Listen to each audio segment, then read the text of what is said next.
A common question I get asked is, why should clinicians be asked or trained to collect risk codes when the electronic health record and third-party software manufacturers can collect them automatically on their own?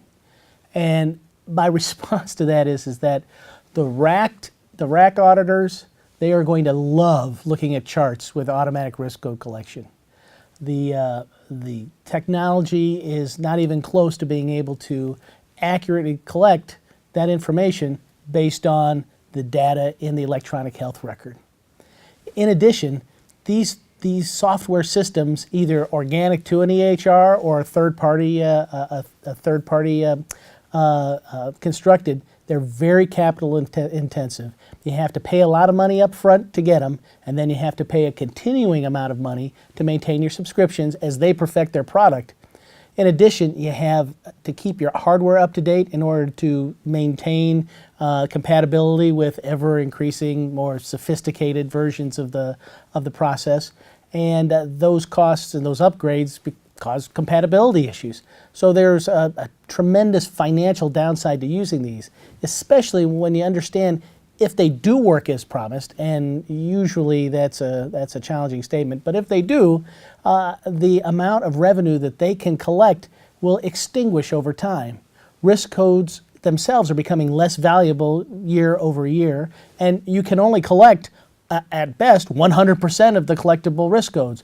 Once you once you've collected 100%, in theory, there's no more additional revenue to gain, but there's definitely additional costs associated with maintaining that.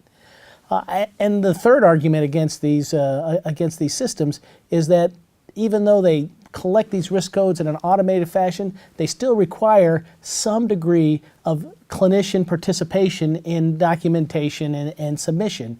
And those types of automated workflows absolutely crush your provider morale. Usually it's uncompensated additional work, and it's work outside their expertise. It eliminates their sense of autonomy, their sense of expertise, and eventually their sense of service. So for those three reasons alone, the cost, the diminishing returns, and the absolutely soul-crushing effect on your staff, these automated code collection systems really need to be looked at very carefully.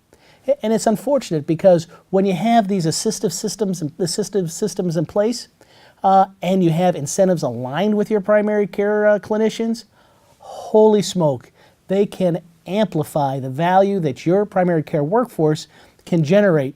And missing that opportunity is the equivalent of medical malpractice.